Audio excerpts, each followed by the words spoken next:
Hello, it is I, Merlinstergandaldore. Still here. My soul prison. Send help! But at least there's a library. I've used my newfound free time to peruse books on my favorite hobby, Dungeons and Dragons. Such a wonderful game. So many nuances. So many potential stories to be brought to life. I think that's my favorite thing about it. The emergent storytelling that can develop from table play. What is emergent storytelling? Well, let's explore that on this, our very first episode of Mage's Musings.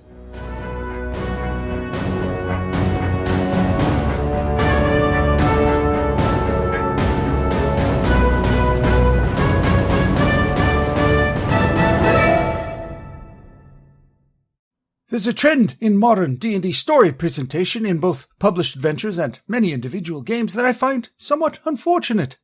And that's the beat-by-beat linear layout of an actual plot.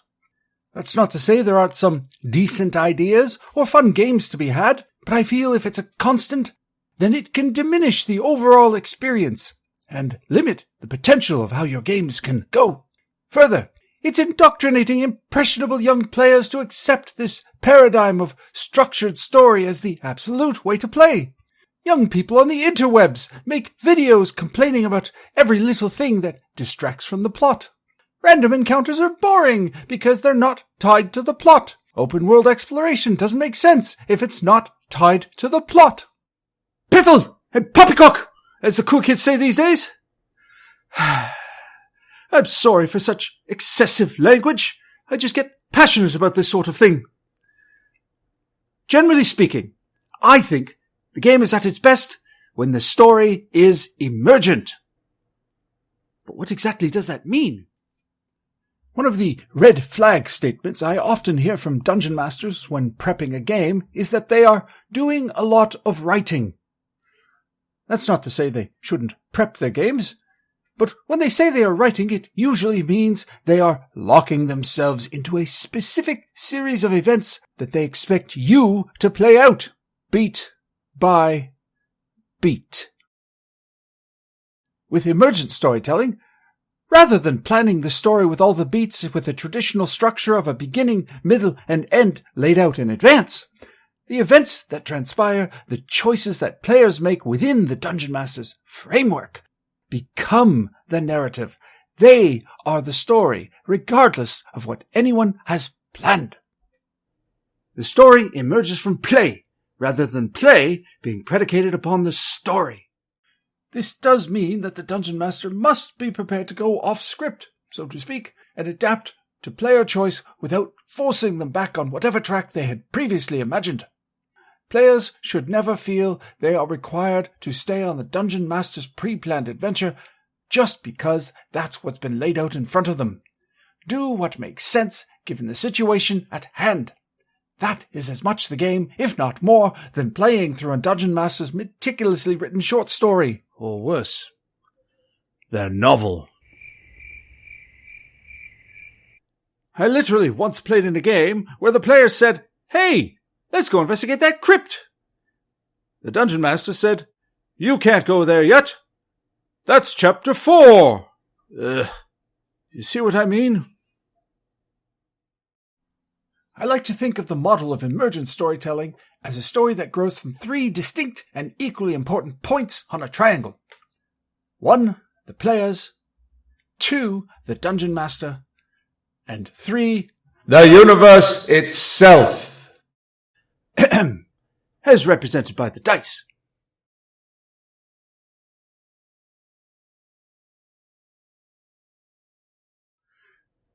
The players, strutting and fretting their hour upon the battle mat, then are heard no more. Who am I kidding? Players never shut up! I made it funny. They are the driving force. They make the choices for their characters and interact with the world. I hesitate to use the term protagonist, but as an analogy it's close enough. It should be noted, however, that players must must honor their characters. Play and make choices through the filter of their chosen character, as well as react to other players doing the same and watch the magic happen. The Dungeon Master is the referee and creates and adjudicates the framework of the world, scenario, and the people therein, referred to as NPCs or non-player characters. Contrary to how many behave, the DM is not God. The DM is a neutral arbiter, adjudicating decisions and describing events. They are also not a storyteller per se, but having storytelling skills is certainly a plus. Use reaction rolls and morale to determine monster and NPC reactions to the players. Adjudicate and justify the rolls. Don't be arbitrary. Let the dice guide your responses to player choices. And for Pete's sake, don't assume combat is the default for every encounter.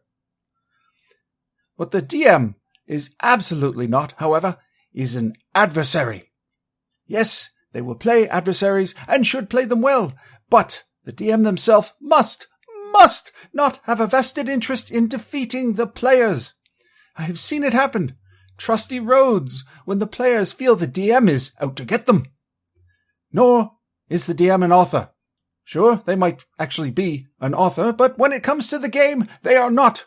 They are a referee.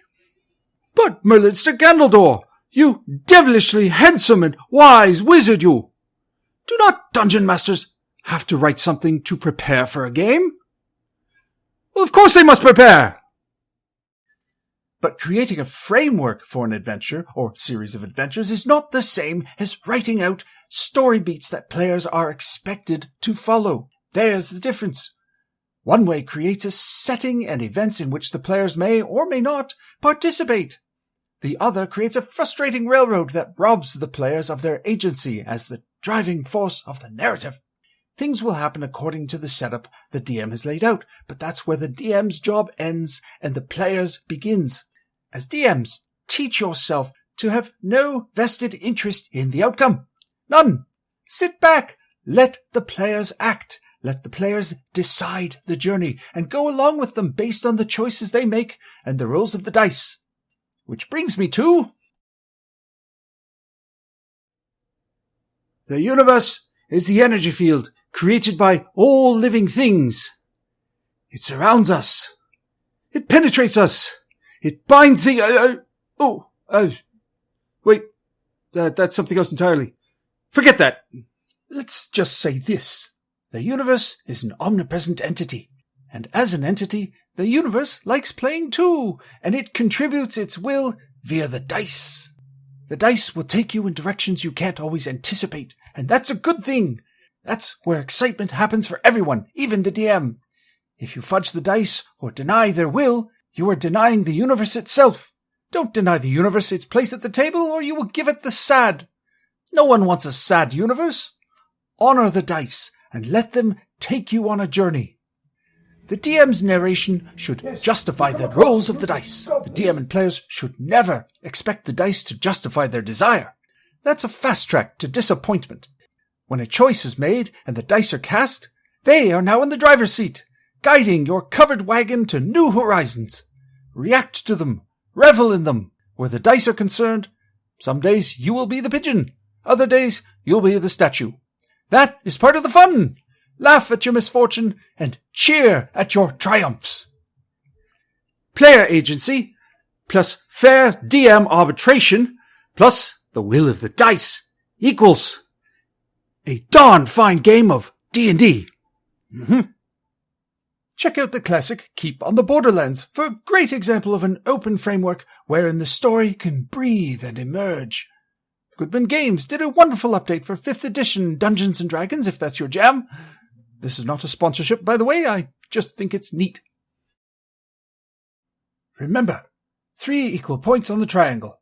The players, the DM, and the dice. They all have an important part to play. Treat them with equal weight. What do you think? How do you like to play your games? Have you found the emergent storyline is the most satisfying way to go? Or do you prefer a more structured approach? Talk about it in the comments below. But beware, No trolls. I have fire and acid at the ready. Be civil. After all, we all love the same game here. Anon for now, my friends. Send help!